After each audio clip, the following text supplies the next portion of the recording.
हरे कृष्णा। राधे राधे सभी को। अपरा एकादशी की ढेर सारी शुभकामनाएं। ज्येष्ठ माह की कृष्ण पक्ष को अपरा या अचला एकादशी मनाया जाएगा, जो 2 जून 2024 को रखा जाएगा। कहा जाता है कि एकादशी व्रत सभी व्रतों में श्रेष्ठ है। एकादशी व्रत करने वाले के सभी पाप मिट जाते हैं, सभी पाप नष्ट हो जाते हैं। एकादशी व्रत करने से मनुष्य के सभी बुरे कर्म नष्ट हो जाते हैं। तो यह व्रत सभी व्रतों में श्रेष्ठ माना जाता है। कहा जाता है कि यह व्रत के बारे में युधिष्ठिर जी ने भगवान कृष्ण जी से पूछा था कि ज्येष्ठ माह की एकादशी का नाम क्या है और उसका महात्म्य क्या है। तो श्री कृष्ण जी ने बताया कि ज्येष्ठ माह की कृष्ण पक्ष की एकादशी को अपरा एकादशी या अचला एकादशी कहा जाता है। भगवान श्री कृष्ण ने कहा यह एकादशी अपार धन देने वाला है, इसलिए इसका नाम अपरा एकादशी पड़ा है। कहा जाता है कि जो मनुष्य यह व्रत करता है संसार में प्रसिद्ध हो जाता है। इस एकादशी से ब्रह्म हत्या, भूत योनि, यह सब कष्टों से मुक्ति मिल जाती है। यह व्रत पाप रूपी वृक्ष को काटने के लिए कुल्हाड़ी का काम करती है। इस प्रकार यह व्रत करने से सभी कष्टों और पापों से मुक्ति मिलती है मनुष्य को और स्वर्ग की प्राप्ति होती है। इस व्रत में श्री हरि विष्णु जी की और माता लक्ष्मी जी के साथ पूजा की जाती है।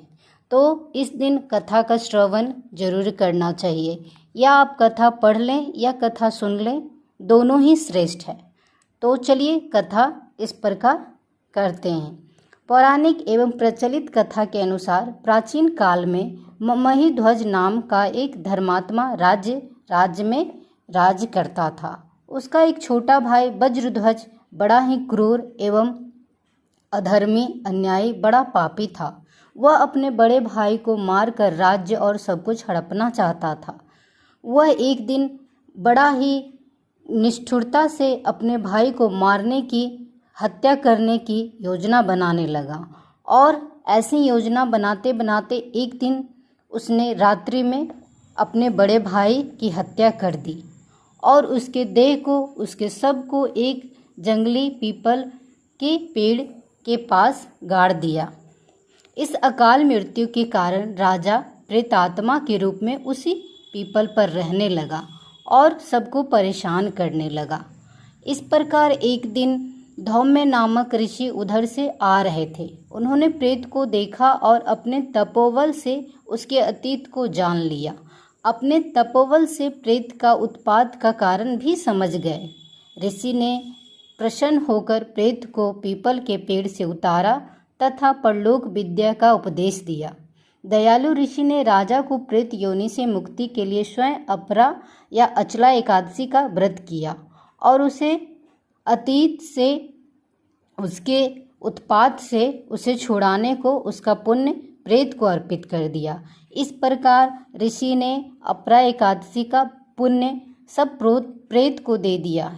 इस प्रकार इस प्रभाव से जो राजा प्रेत रूप में था, प्रेत योनि में था, उसे प्रेत योनि से मुक्ति मिल गई। और मुक्ति मिलने के बाद वह राजा ने ऋषि को धन्यवाद किया और धन्यवाद करते हुए पुष्पक विमान पर बैठकर स्वर्ग को चला गया। इस प्रकार अपरा या अचला एकादशी सभी व्रतों में श्रेष्ठ है।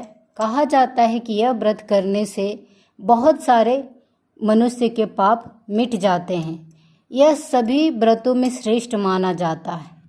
अपरा एकादशी के दिन झूठ नहीं बोलना चाहिए और किसी को बुरा भी नहीं कहना चाहिए, किसी की निंदा नहीं करनी चाहिए, कोई जानवर को कष्ट नहीं पहुंचाना चाहिए, किसी का उपहास नहीं करना चाहिए। इस प्रकार यह सब अगर बुरे कर्म किए हैं मनुष्य ने, तो अपरा एकादशी करने से ये सब सभी कष्ट मिट जाते हैं और अंत में विष्णु लोक, विष्णु धाम पहुंच जाते हैं। यह महात्म्य एकादशी व्रत का है। तो इस प्रकार सभी को यह व्रत करना चाहिए और यह व्रतों में सबसे श्रेष्ठ है। तो यह कथा सुनना चाहिए और लोगों को सुनाना चाहिए। आप पढ़ लें पुस्तक से या आप सुन लें, दोनों का ही फल बराबर मिलता है। तो सभी को यह व्रत करना चाहिए। हरि ओम। प्रकार एकादशी के दिन चावल आप बिल्कुल भी ना खाएं, तुलसी पत्र बिल्कुल भी ना तोड़ें और किसी की झूठ में निंदा ना करें, झूठी झूठी बातें ना बात करें एक दूसरे से, और ईश्वर की आराधना करते रहें, ईश्वर का नाम लेते रहें। राधे राधे, हरि ओम या ओम नमो भगवते वासुदेवाय, हरि ओम नमो नारायणा। इस तरह से भी अगर आप व्रत ना भी करें तो काफ़ी फल मिलता है। और कोशिश करें अगर आप व्रत ना कर रही हैं तो उस दिन चावल ना खाएं, लहसुन प्याज ना बनाएं। इस प्रकार प्रभु की कृपा भी विशेष रूप से प्राप्त होती है।